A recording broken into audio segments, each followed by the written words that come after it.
Toastmaster, fellow Toastmasters, and honored guests. Yesterday was Mother's Day.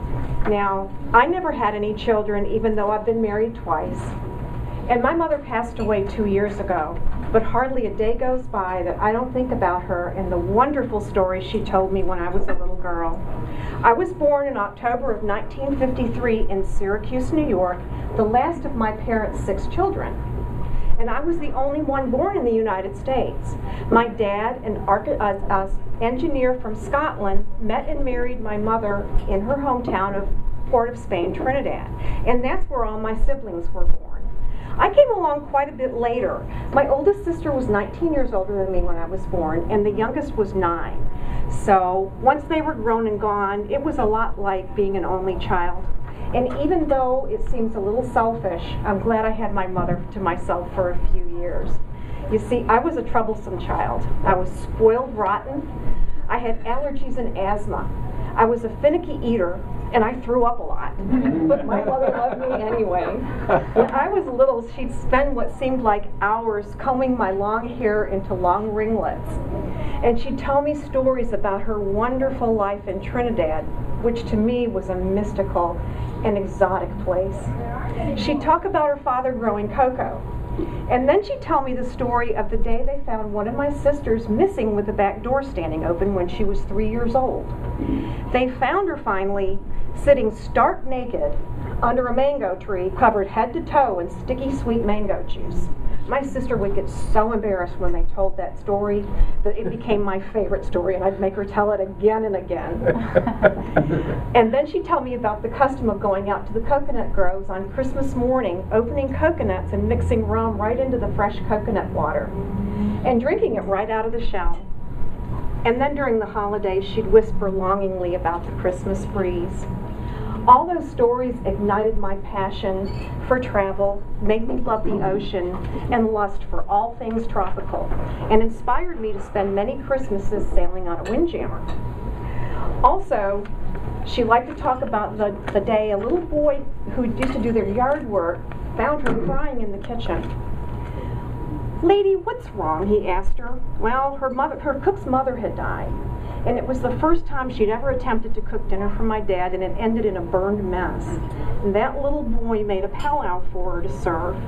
And she was so embarrassed that that little boy knew how to cook and she didn't. Well, she eventually became a magnificent cook. She had to, really, because my dad wanted to eat things nobody else liked. I wouldn't eat anything at all. And many nights she had to fix 3 different dinners. One for him, one for me, and one for everybody else. By the time I was 8, I was cooking with her. Started out with scrambled eggs, then I moved on to cookies, and by the time I was 16, I had mastered curries and her overly complicated meat stuffing. She passed on to me a passion for complex flavors and the skills and the patience to achieve them. And to this day, cooking is one of my favorite pastimes, along with travel and anything tropical. Around the age of 6, I developed a terrible stutter. It got so bad that I was afraid to speak to people, and I became painfully shy. And that's when the tables turned on the storytelling. My 4th grade teacher came and spoke with my mother and insisted that I spend 1 to 2 hours every day reading to her out loud. So every afternoon after school, I'd sit on the kitchen floor with my legs crossed and a book open in my lap, and I'd read while she cooked dinner.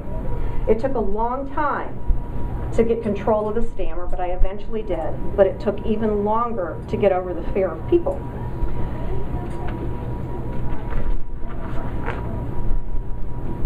But I ended up with a passion for food, so it was a trade-off there. We also had our differences, though. My mother was beautiful and, to me, exotic. She had a musical, lilting accent. And with her dark hair and her porcelain skin and a beauty mark on her cheek, to me, she looked like a movie star. On the other hand, I was a slightly chubby, half tomboy, half flower child, with glasses and a slide rule. She seemed proud that my sisters were beautiful and exotic too. As teenagers, my sister Pam was queen of her senior prom, and she was a cheerleader. And my sister Betty, with her 19-inch waist, was Miss Princess Belle. If any of you were ever in New York in the early 60s and saw the Indian princess laid across the telephone, that was my sister on the billboards. Heather was first runner-up, Miss New York. My sister Pat was pretty and petite and probably would have been a cheerleader too, except for an untimely ailment. But I always thought of myself as the ugly duckling. My mother used to fret that my ears were too big, my hairline uneven, and my lips were too pale. Go put on your lips, she'd tell me, because I could never remember to freshen my lipstick. When she couldn't get around anymore, and she had moved to a nursing home, I used to send her postcards from the places that my husband Dave and I traveled. Istanbul, Beijing, Bora Bora, Brazil, all over Europe and almost every island in the Caribbean. And then I'd send her pictures of Dave and I dressed up, usually in some exotic setting, about to go to dinner. I thought she'd be proud to see me all cleaned up and acting like a lady.